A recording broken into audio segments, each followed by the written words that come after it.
Hey, welcome. All over the world, rich countries are getting older, and they're getting older fast. The go-to solution we hear about all the time is migration. But what if that cure-all is actually making the whole problem worse? Let's dig in and see if this big idea really holds up. Just think about that question for a second. What really happens? Because our entire modern way of life, pensions, healthcare, all of it, was built on one super simple assumption, that there would always be more young folks working than older people retiring. Well, that assumption, it's broken. And this right here, this shows you the foundation cracking in real time. For decades, you had this huge base of workers easily supporting a small number of retirees. But look at what's happening. That ratio is just collapsing. The pyramid isn't just shaking, it's flipping completely upside down, and the whole system is starting to get real wobbly. So of course, when you're faced with a crisis like this, governments reach for what seems like the obvious fix, right? Just bring in more people. International migration has become the default patch for labor shortages, for boosting the tax base, for keeping the whole economic engine humming. And on the surface, yeah, it makes a ton of sense. The source material for this whole analysis actually has a fantastic name for this, from Dr. Vélez Mendoza. He calls it the demographic panacea, a cure-all for all our aging problems. It's a really powerful idea, it's super appealing, but as we're about to find out, sometimes a panacea can be a poison in disguise. And here's where we take a turn. What if just pouring more people into a system that's already under stress doesn't fix it? What if it actually pushes it closer to the breaking point?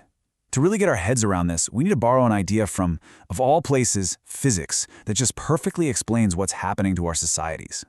And that concept is social entropy. Okay, think about it like this. Your room, it doesn't clean itself, right?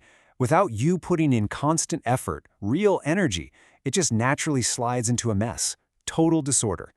Well, societies are exactly the same. Order is fragile. It takes a ton of work to maintain. Chaos is the default setting.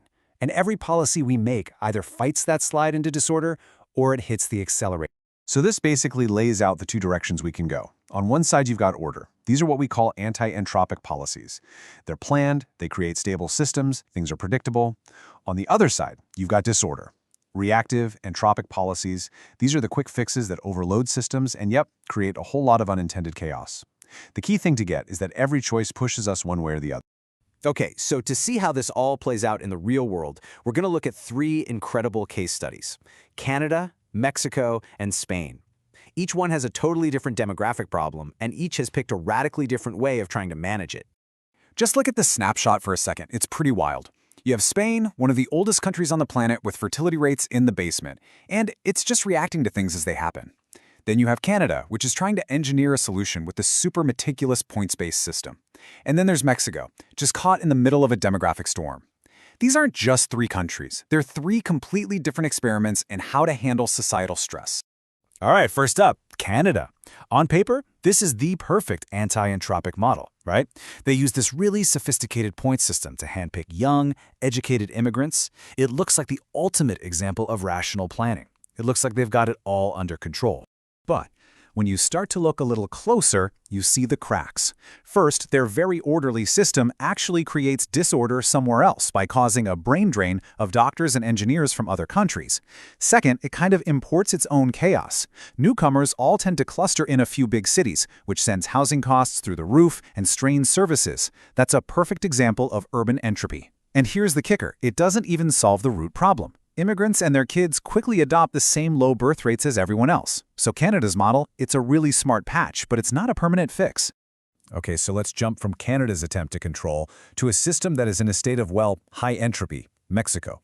This is a country that's caught in a total whirlwind. It's exporting its own young people, and at the exact same time, it's being overwhelmed by migrant flows from the south, all without any kind of real plan. Mexico's situation is just a perfect storm of disorder.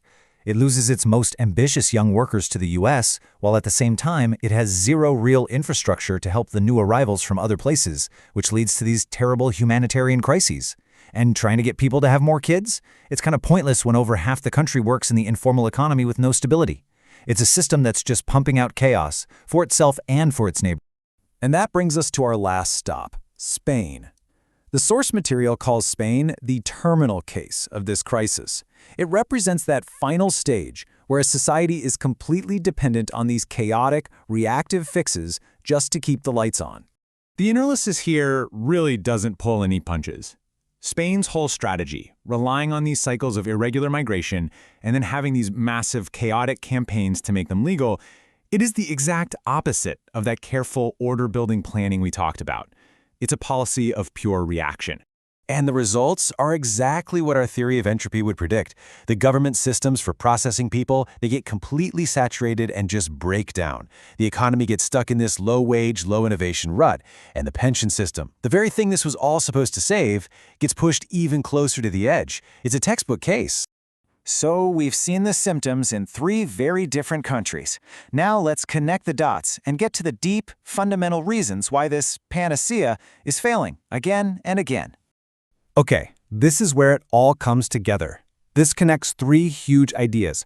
First, you've got entropy, which we've been talking about, which explains why unplanned migration creates chaos.